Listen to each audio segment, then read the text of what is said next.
एक छोटी सी सूचना है कि ये जो पत्र आते हैं दर महीने हफ्ते में यहाँ सूचनाएं मिलते हैं, उसमें से बहुत लोगों ने पूछा था तो उसका जवाब देना चाहता हूँ। चंडिका प्रवृत्ति के लिए, ये महिलाओं की जो चंडिका प्रवृत्ति रहती है अभी संक्रांति के दिन तो बहुत अच्छी सवाल पूछते हैं। तो उन्होंने पूछा था कि अब क्या हम डेकोरेशन कर सकते हैं क्या? तो हाँ, आप कुछ भी डेकोरेशन कर सकते हैं। इस चीज़ का करना है, इस फूल का इस्तेमाल नहीं करना है, इस पुष्पों का फूलों का इस्तेमाल करना है, इनका नहीं करना है, ऐसा कुछ भी नहीं है।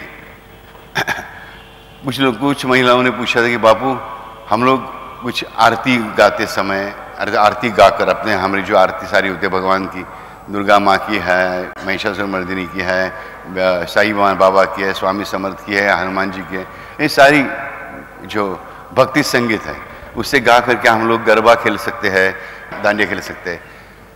तो एक अच्छे तरीके से अगर महिलाएं वहाँ मराठी में फेर धरना कहते हैं उसे, फेर धरतात, वे उस पद्धति से कुछ गाना गाना चाहती है और उसके साथ गरबा या डांडिया खेलना चाहती है तो इट इज़ मोस्ट वेलकम। इसके लिए कोई आपको ये करने की आवश्यकता नहीं है। आया ध्यान में आपके? कुछ मैंने पूछा क्या हमारे पति, हमारे पिता, हमारे बंधु आकर नमस्कार कर सकते हैं? हाँ भाई, क्यों नहीं, प्रणाम करने के लिए वो जरूर आ सकते हैं। प्रसाद तो खाने वाले ही है ना, जो सब बनाते हो, तो प्रणाम करने के लिए आए तो कोई प्रॉब्लम है कि नाचने के लिए वक्त, लेकिन सिर्फ औरतों को ही नाचना है या गाना है। तब पुरुष वह है भी तो उनको सिर्फ खड़ा नहीं मिले, यहाँ सब ओ पॉजिटिव, वेरी गुड, तो उन्हें बाजू में खड़ा रहना पड़ेगा।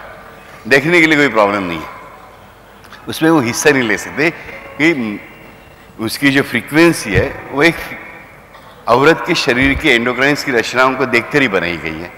तो पुरुषों के लिए जो चंडिका प्रवृत्ति होती है 4 या 5 दिन रहती है, राइट, श्रावण महीने में, तो उनकी वो एंडोक्राइन्स यानी हार्मोन्स की रचना ध्यान में रखकर की गई। तो यहाँ औरतें बड़े प्यार के साथ अगर समय हो तो गाना गा सकते हैं, अच्छा गाना, और हिंदी पीछे वाला नहीं। ये भक्ति संगीत है, कौन सा ये भक्ति संगीत लेकर आपकी भाषा में जो हो उस गाने भाषा में से किसी एक भगवान के किसी भी भगवान का आप गा सकते हैं, भाई बड़े प्यार के साथ गाकर। ओके, आप लोग वहाँ सभ्य ताल तरीके से नाच सकते हैं। ओके, वैसा बदन में कुछ देवी आई है, हनुमान जी आई है, ऐसे वाले नाचों को, नृत्यों के लिए इजाजत नहीं है। लेकिन यू शुड सेलिब्रेट, उत्साह के साथ उत्सव मनाइए, ओके, बड़े प्यार के साथ। ओके, बाकी जो नियम है वैसे ही है, वो तो बदलेंगे नहीं कभी। लेकिन ये हमें जानना चाहिए, हम लोग डेकोरेशन कर सकते हैं, वहाँ हमारे औरतों के जो भाई बहन पुत्र या पिता या पति जो भी है प्रणाम करने के लिए डेफिनेटली आ सकते हैं, राइट, प्रसाद ग्रहण करते ही हैं। वैसे भी उनके साथ साथ सिर्फ, लेकिन वो नृत्य में हिस्सा नहीं ले सकते। ओके, सिर्फ बैठकर गाना गाना है तो उसमें साथ दे सकते हैं। मर्द भी उनका और अपने औरत के साथ, बहन के साथ, भाई के साथ कर सकते हैं डेफिनेट। ओके, तैयारी में क्या मर्द आपको मदद कर सकते हैं? मैंने पहले दिन ही बताया था, जब पहले बार बोला था कि यस। और हमारे सेंटर्स में हम लोग देखते हैं कितने हमारे वॉलंटियर्स काम करते हैं, तो करते हैं वो सारे मर्द ही, वो करना अच्छी बात है।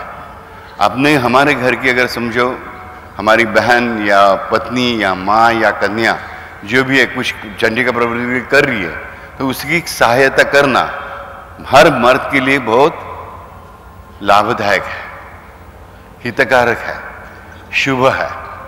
अरे आज तो क्या औरतों का तो हम लोग ताश खेलते बैठेंगे, रॉन्ग। क्योंकि वो ये क्यों कर रही है, किसके लिए कर रही है? अपने घर के हर मेंबर के लिए करती है, वो उसकी सुरक्षा के लिए करती है, राइट, उसके यश के लिए, उसके हित के लिए करती है। हमें जरूर उनका हाथ बटाना चाहिए।